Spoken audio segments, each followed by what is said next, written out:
What an amazing opportunity to put the intro to this podcast literally filmed hours before the criminal hearing. I feel amazing. I'm out on the porch. It was pouring, purifying a moment ago. A big deer came galloping through the front yard.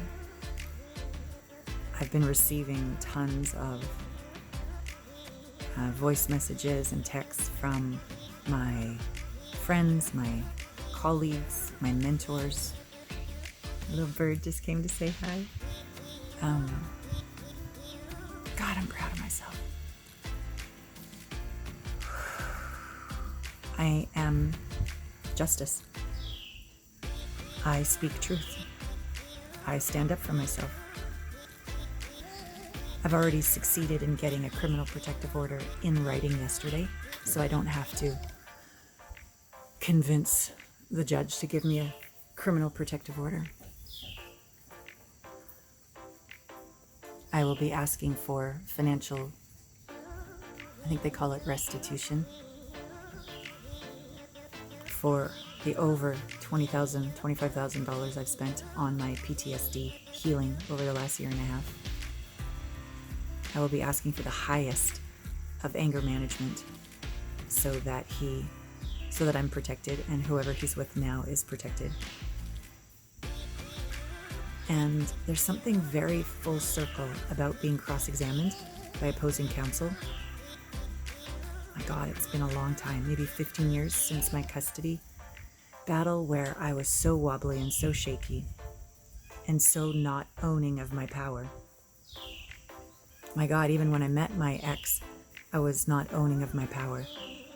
And so in a very beautiful way, my soul knew exactly what it was doing to date him and go through that horrific, terrifying, yet magnificently evolving journey to be in my power fully. I guess it's never fully because I'm always evolving, but pretty fucking fully. With my heart open, beyond right, wrong, into justice for all, the highest good for all. This is the highest for him. To be forced, because he wouldn't do it on his own, to take accountability and responsibility and do his inner work, because he's in pain. He wouldn't be so violent if he was not in pain. So this is not the outcome I thought of our relationship. And yet it is for the highest good of all. Justice is served. I am the embodiment of justice. I am the embodiment of true power, of fierce love. It's a little surreal. So I'm going to go through my speech to the judge. I'm going to get ready. And I'm going to be.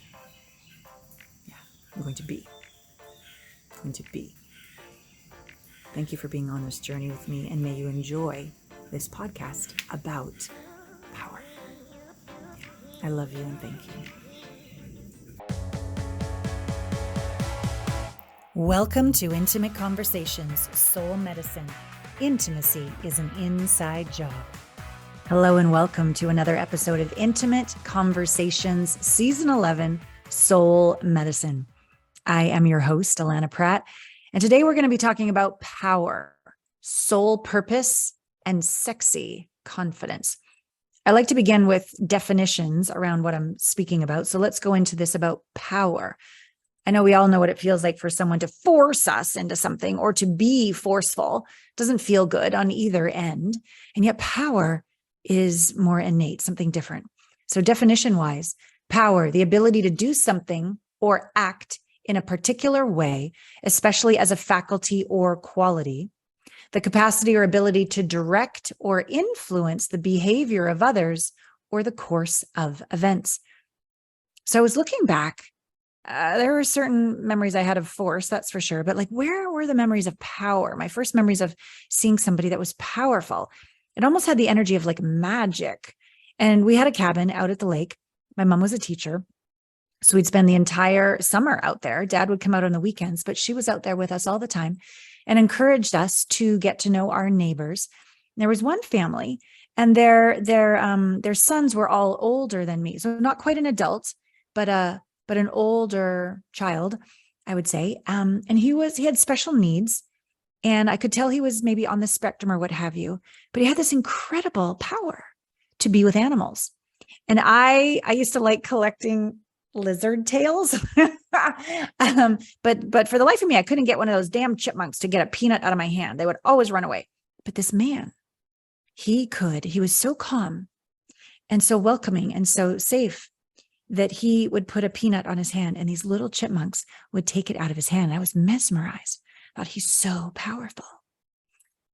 As I thought about the first misuses of power, the use of force, we could say, growing up, it was in kindergarten, and there was this boy named Todd, who people later have said he liked me, just like my son's father liked me. Well, that's really lovely. When they like you, they take you through, child, custodial court for a decade. But this kid, back when I was 5, apparently liked me, said the principal, but he would like run over me with his bike. I couldn't go home. I would like run home. He would chase me on his bike, and I would fall over to the ground. It was awful. I was terrified of him. Misuse of power, if you ask me. Even if you liked me, there's other ways to express your love that are kind. Also, this woman, when I was in grade 5, I remember getting to school and everybody hated me. I was like, what the hell is going on? And she had successfully turned the entire grade 5 class against me. I don't know what the hell I did. I don't know what I did to deserve it. Probably nothing. Probably a misunderstanding. But instead of communicating, getting your parents involved to talk to your parents, any of these kind of things, my God, it was so painful to have nowhere to go. And to see that the joy on her face at my pain was awful. When I think back to this kind power interacting with me, benevolent power, we could say, I didn't have any grandfathers. They both died before I was born, but I had a great grandfather. He lived till he was 99. Great Grandpa Thompson. And whenever he'd come to visit, he didn't speak English. He spoke Welsh. But he would sit with me. We'd play cards and we'd play Go Fish. And he'd always push up the card. When I said, do you have a 7? He'd like push that card up so I'd choose the 7. Like, and I always won. I loved playing cards with him because I always won. But he was wielding his power in a way that would create connection and delight and joy for me. I so appreciated those moments of connection. And I even felt this benevolent power. My dad was colorblind, which was cool when we drive out to the cabin at the lake, because he could see all the animals camouflaged in the forest because they weren't camouflaged to him. And that was quite magical. But for me, in terms of helping my dad being colorblind, we only had a real Christmas tree one year. And then my sister and I couldn't stop crying because we killed it and it went outside to the garbage and we just wouldn't stop sobbing. And so they never got a real Christmas tree again. And we got a fake one. And so you had to like match the colors of the different sized branches so you could build the tree. So that was like our job, to help our dad, because he couldn't see the different colors. Everything was gray to him, shades of gray. And so I just felt he could put them in piles and dad would put it together. And I was a powerful helper outer. The first time I remember misusing my power, I remember we would go over to my mom's best friend, and they had like a boy and a girl, older boy and younger girl. And I really wanted the older boy to like me. And I remember one time he said, push my sister down the stairs. And I did. And I think she broke her collarbone.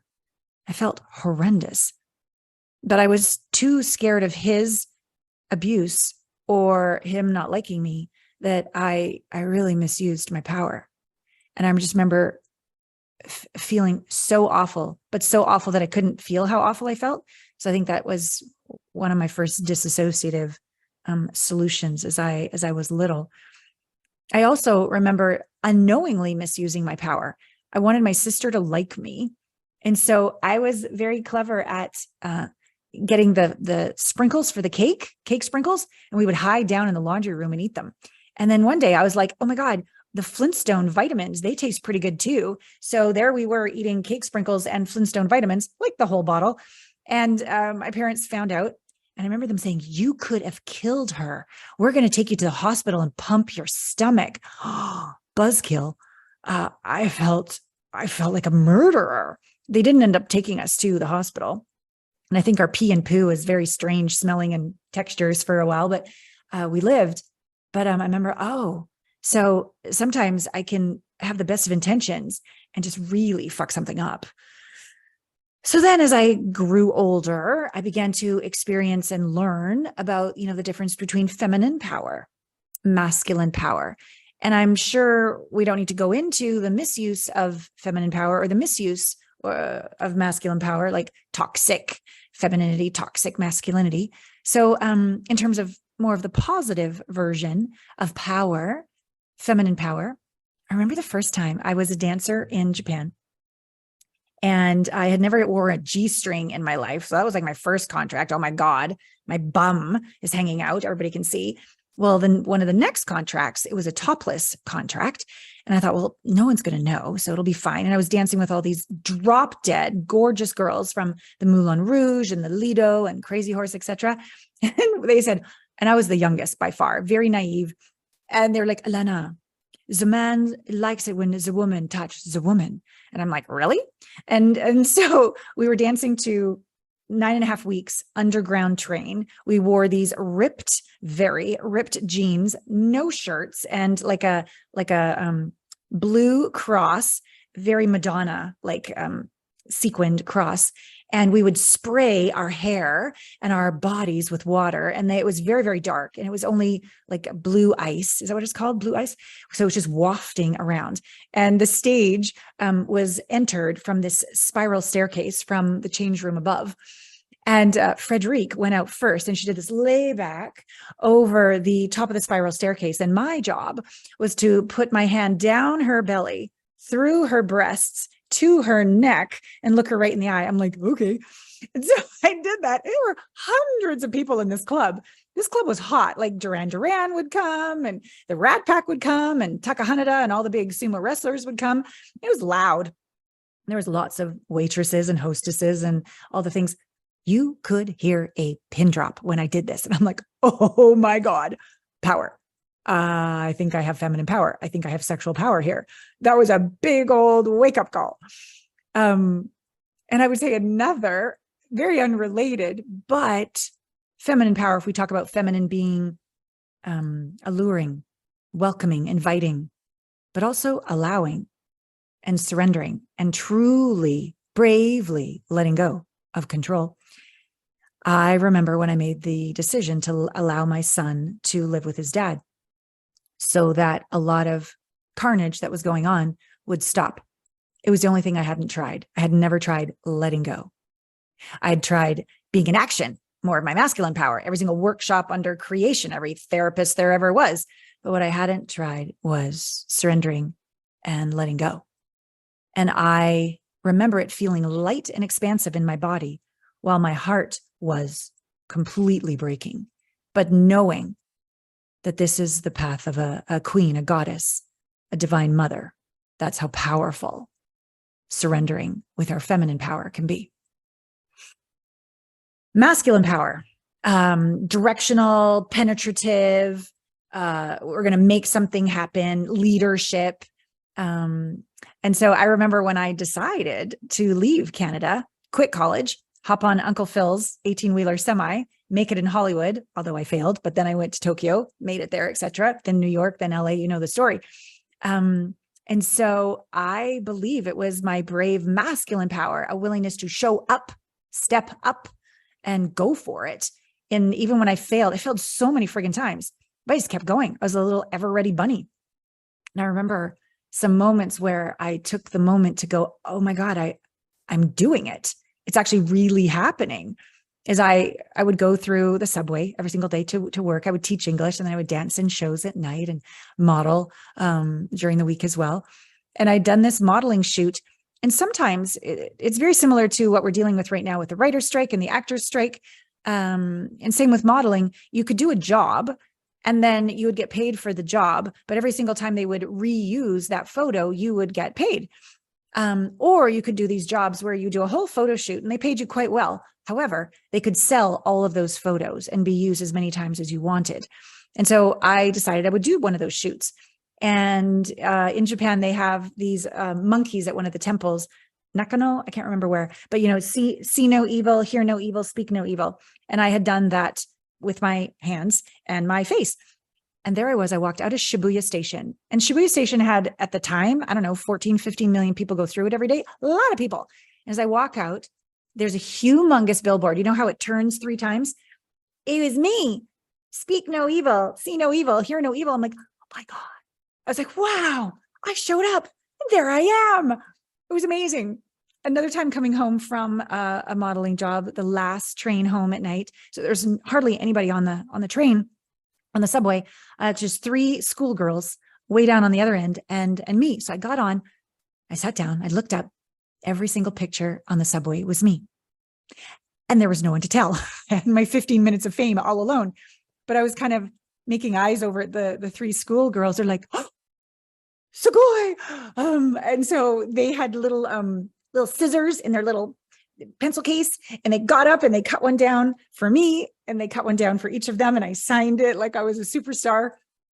That was a moment of like, wow, all of this going against my parents' wishes, arriving in Japan with $40, a lot of not so fun things happening, but I never gave up and I kept showing up. And these were moments where I believe my masculine power said, keep going, girl, keep going.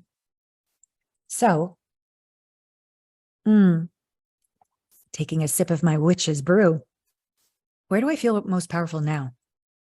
I would say it's my ability to hold space, witness, go with my clients into the shadow, the darkness, feel with them, have their back, not need to baby them, pity them, or fix them, but just go anywhere with them as they and their own body of its own fruition integrates.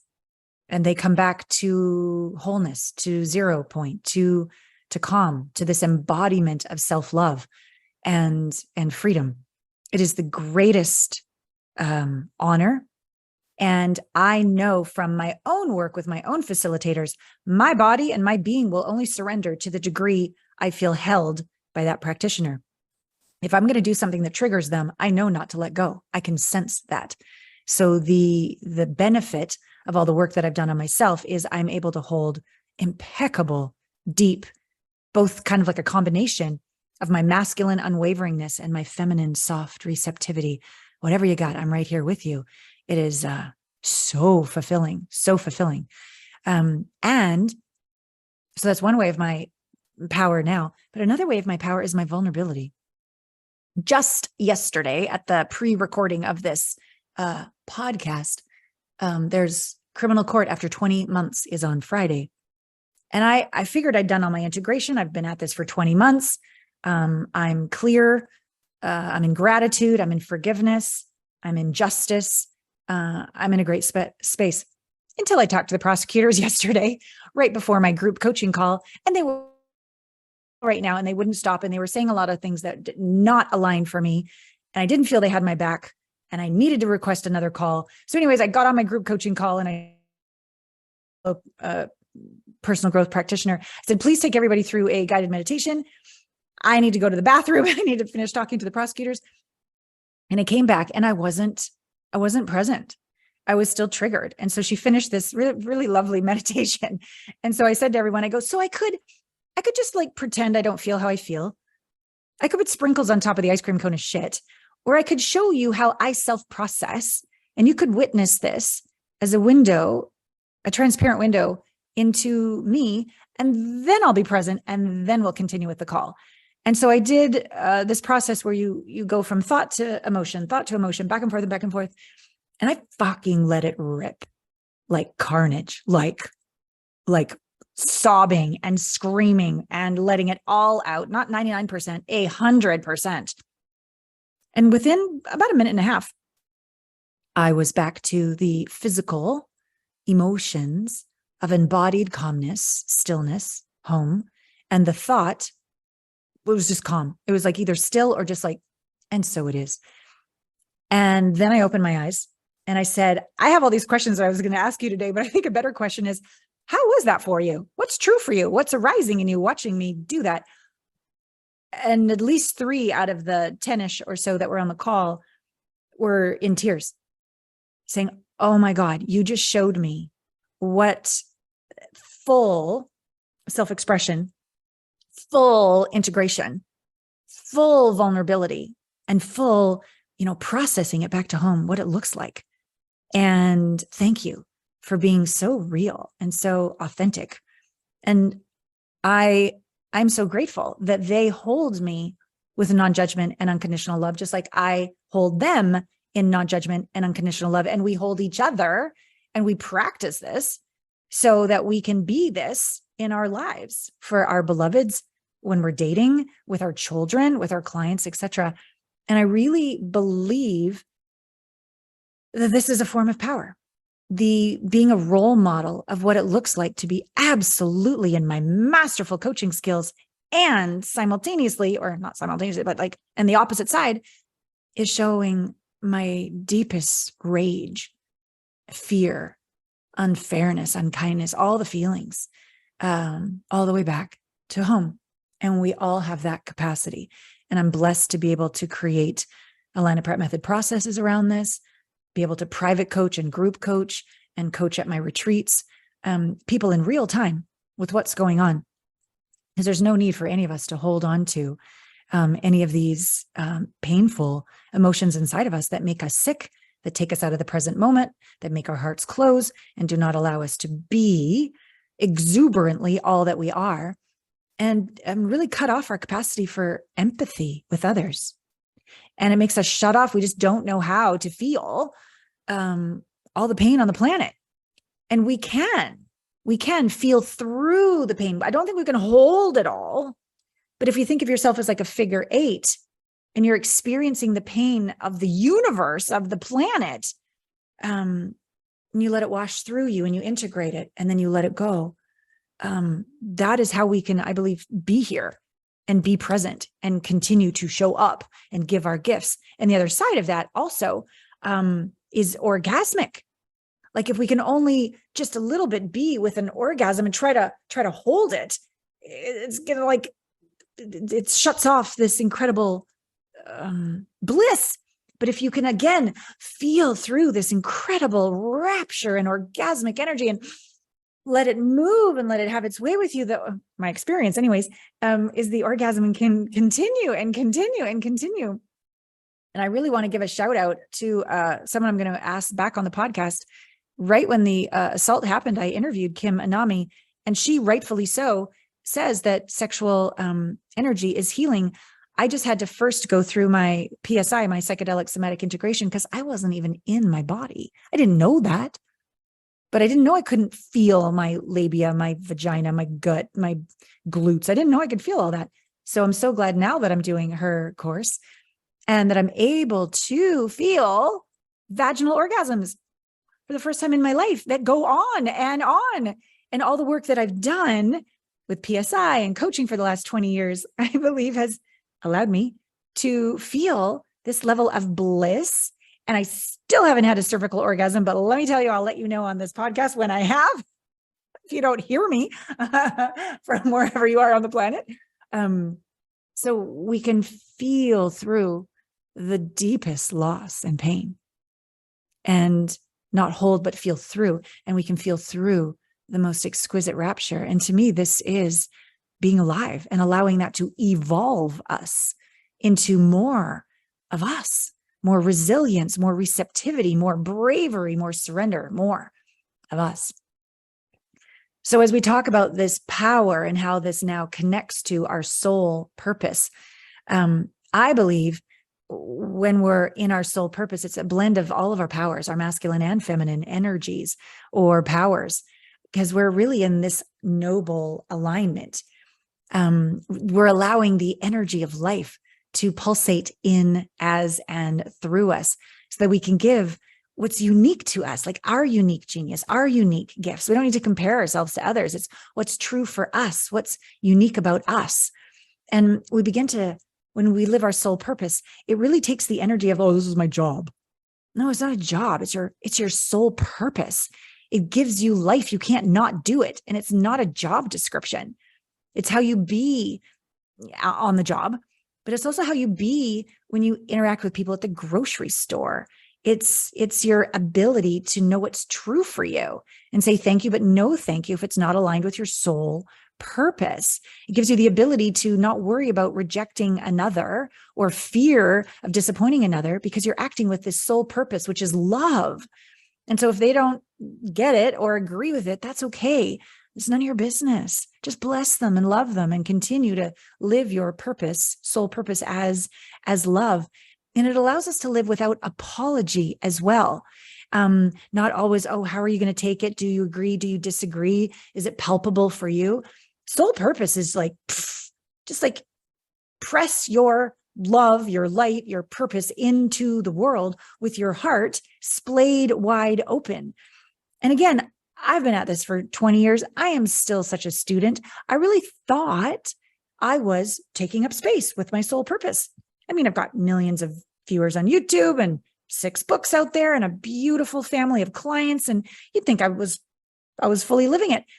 And to the degree that I've integrated and healed, I have. But yet another blind spot. We have that intimacy blind spot quiz on our on my site, allanapratt.com, for this very reason, because I just keep finding my blind spots. And I'm sure you can too. And it allows us to evolve to the next level.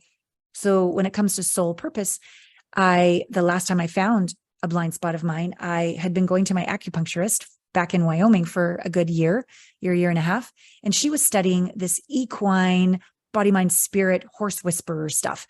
And when I decided, well, I left Wyoming, you know the story. And I moved to North Carolina. I said, oh, I just want to, can I just have one, like a couple hour appointment with you and your horses?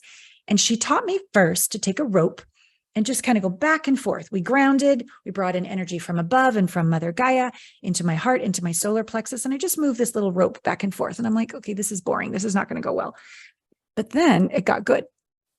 Her dog came by me and I pulled back because I didn't want to hit the dog. And she's like, whoa, it is the dog's job to get out of your way. It is your job to take up space. Stop apologizing for your existence. Oh my God. I had no idea that I did that. It was a blind spot. I know when I'm all by myself, I can exude my energy out and press it into the world and give my love and light to the world. But I didn't understand as a blind spot, as a subconscious reaction, like a program inside of me. As soon as even a dog came by, I contracted. So we started walking through her beautiful property, through the hills, and she started to come near me. And again, I pulled back so I didn't hit her. And she's like, it's my job to get out of your space. It is your job to be you.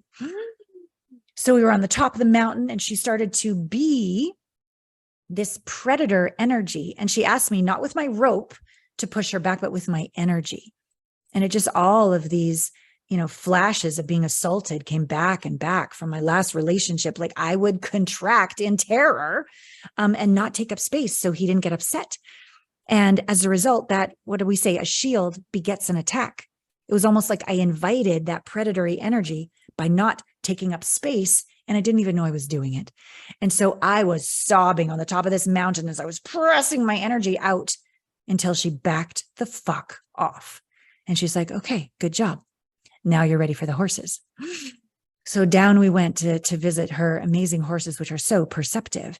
And they could sense my taking up space. And they didn't walk all over me. They didn't push me over. But they also weren't terribly snuggly. And they were very snuggly with her.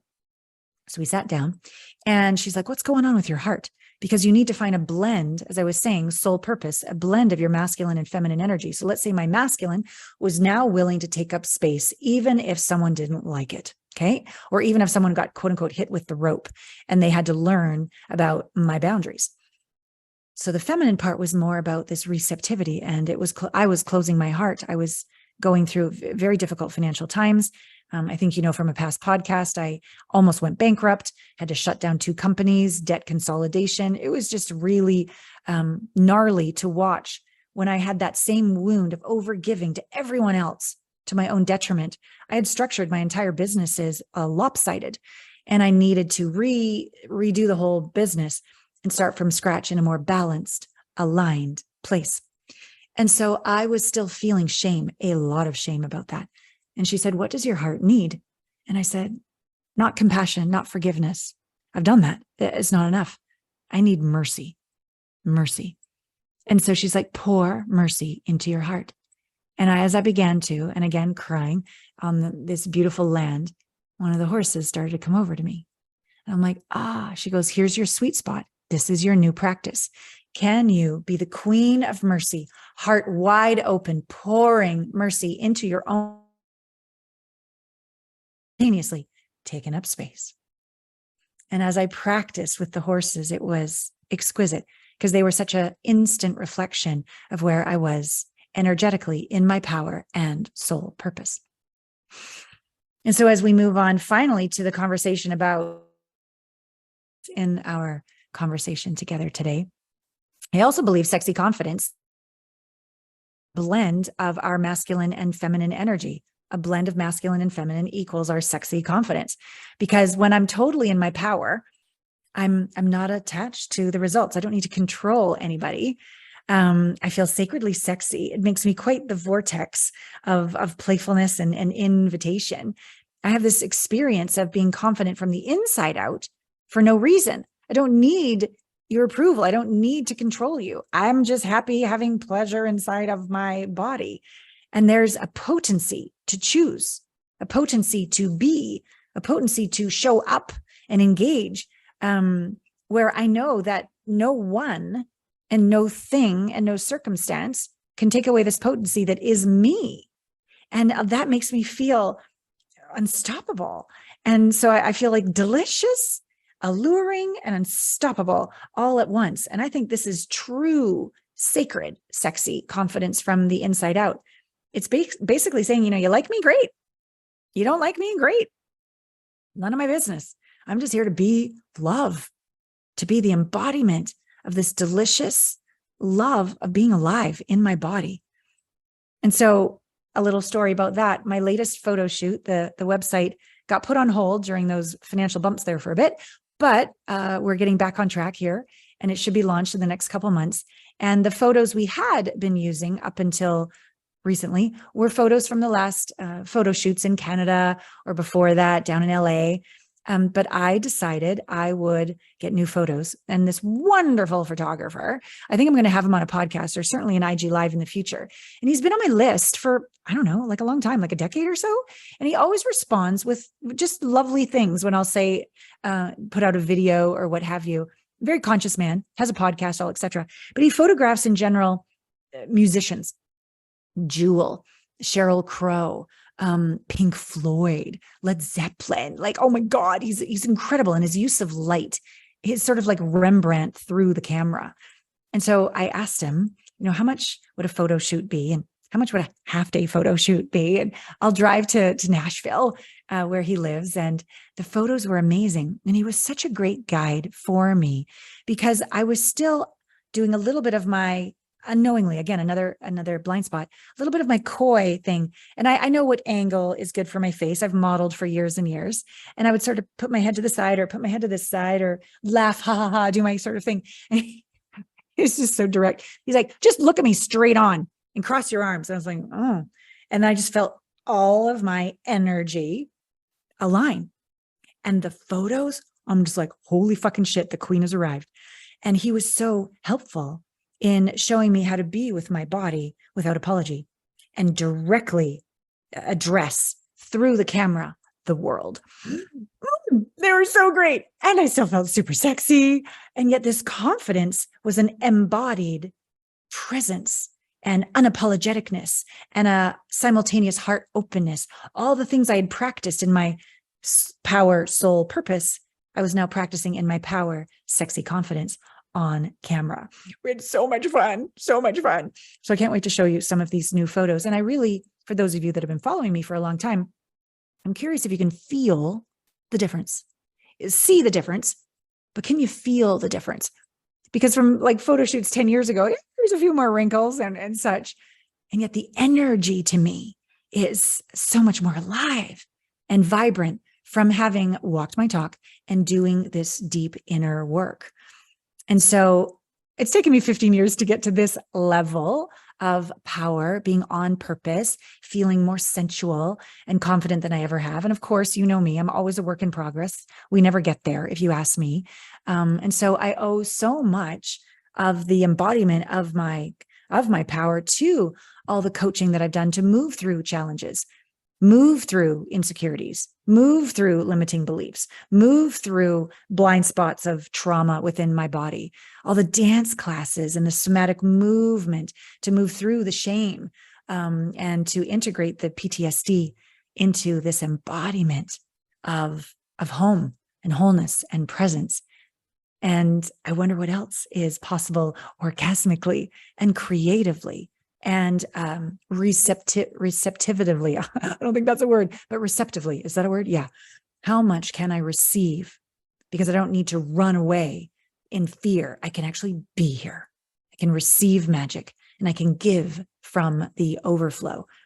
And so I guess I would say my true power, I believe, is my bravery to surrender, my bravery to let go. Because during my PSI journey, there was about a 3-week period when I couldn't shake this suicidal ideations, wanting to kill myself. It was awful. And when I thought about surrendering to another man who would disappoint me, let me down, leave, abuse me, hit me verbally, all the things, it was so devastating to feel all that opening and surrendering and then it felt like being dropped into a chasm of perpetual hell. I just couldn't do it. But I kept doing the work. I kept integrating and helped my autonomic nervous system get past that level 3 hopeless suicidal place to the feelings of intensity that I hadn't given myself permission to fully feel, and then all the way back to 0. And when I did that, the surrender felt like an ego death. It felt like, okay, I give. I've tried this hard and it hasn't worked out for the business. It hasn't worked out for love. It hasn't worked out for parenting. It freaking hasn't worked out really anywhere. I mean, yeah, I've made a difference in everything, but in terms of my dreams or my knowing of what I really thought I was capable of, I'd fucking failed at all of it. And so I surrendered. And I just said, okay, I've done my best and I'm yours. Divine, I'm yours. I let go. If you don't want me to have love, okay. If you don't want me to build another company, okay. If you don't want me to do my docuseries, okay. Even if you don't want my son to ever return, okay. You can even have my cat. Like, I let go of it all. You want me to go bankrupt? Fine. All of it. And something about that level of brave surrender, I've touched, and it's not 24/7, but I've touched a place of calmness, playfulness, alluringness, creativity, magic showing up for no reason at all, things falling into place by me choosing them and feeling the feeling of having them, but totally okay if I never have them. So much unattachment or surrender. It's been exquisite. So I'm so grateful for my bravery to surrender, but also my willingness to continue to show up, choose to keep learning and evolving and being a voracious learner and a perpetual student. And it does get more humbling. Like, the more I know, the more I'm like, oh my God, I don't know. And that's, to me, that's great. It gives me a sense of wonder, of what else is possible that I've never considered. So I'm so grateful for the extraordinary souls that still work with me, still mentor me, so the souls that I get to coach and facilitate with their PSI journeys. And I get to be their mentor, their muse, their friend, their sister, and I get to help walk them home into their heart, their soul, their hips, their body, this soul embodiment, embodied ascension. And so I encourage you, like, really look, have I surrendered all the way? What would it be like to surrender and give my existence to the divine? Use me, Use me as your inspiration. Use me so that I will give my best self for all, and let go of trying to figure it out from our ego mind, and let this energy awaken our soul's essence and our heart's wisdom and truth, and have the bravery that it takes to get there be used, not to push more, but to let go all the way. Another part that I love about all this work I've done now that I'm in my hips is I choose to be, and I'm on my way to being, a well-fucked woman, self-pleasuring and with partner. And the pleasure of being able to surrender everything to the universe. I'm also surrendering to orgasmic pleasure. And it's so good and so nourishing. And I feel I might just start to age backwards. So you'll have to let me know about this if you notice that I'm going from 53 to 43 or even less. If what I'm sharing with you is intriguing to you, if it inspires you, if you're like, oh my God, yep, it is time. I am ready to stop running. I'm ready to sit in the fire with someone who is not better than me, but is before me, is walking before me, and knows how to get me through the fire to the other side, into your most sovereign, sexy, surrendered, soulful, powerful self, free self, then I think we should talk. It's called an intimacy breakthrough experience. And it'll be you and I in a valuable, incalculable call together to discover if we indeed are a fit to take this journey together. And maybe you're also interested in utilizing psychedelic somatic integration, PSI, with me as well, because I find that it can deepen the work and get into places that perhaps, like me, you may never have been able to resolve. You're smart, you're accomplished, but you still keep attracting really unkind, abusive relationships. And you know there is a deeper intimacy available that you haven't been able to reach. I didn't do it on my own either. I needed my facilitators, and it would be an honor to be your facilitator to bring you home. So again, reach out for that intimacy breakthrough experience call so we can talk about what's possible. To me, there is nothing more important than our intimate relationship with ourself and our body. It's wonderful to go out and have, plant medicine journeys and have oneness with the cosmos and know who we truly are. That's awesome. And I think everybody ought to know, who and what they truly are and have an experience of that. But to me, it is completely different than having an embodied experience that PSI allows us to have. This feeling of our body sensations and our emotions, and helping our sweet autonomic nervous system come all the way back from disassociation through level 43220 to this place of home, to this place of wholeness, to this place of calmness and confidence and deliciousness in our body for no reason, regardless of your relationship status, your money status, your circumstances, any of it. It has nothing to do with the outside. It is completely, in my opinion, spirit living in, as, and through you. And it is your birthright, and it is completely, completely possible. So I look forward to the results of that, which is you will give your unique gifts to this planet. You're going to have a fuckload of fun doing it. So thank you for walking with me on this journey. And every week here on Intimate Conversations, allowing me to share my vulnerable heart and to love the shit out of you. Until next week, all my love.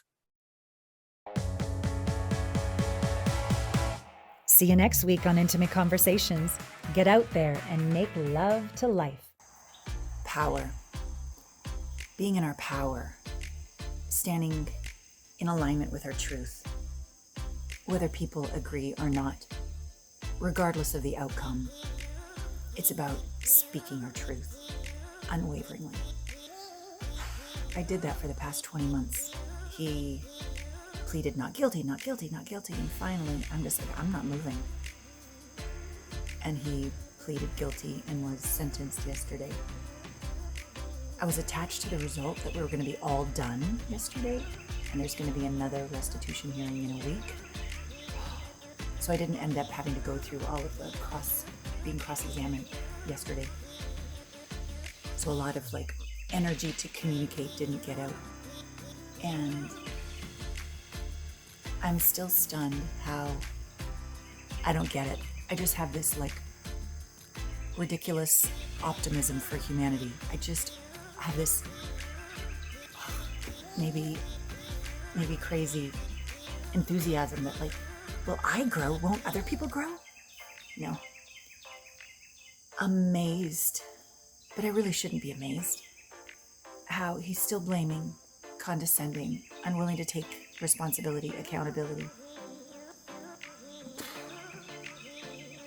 But that's who he was, and if he would have done the work, we would have still been in a relationship. And I just figured, because I did so much work in the last 20 months, and I was so proud of my speech.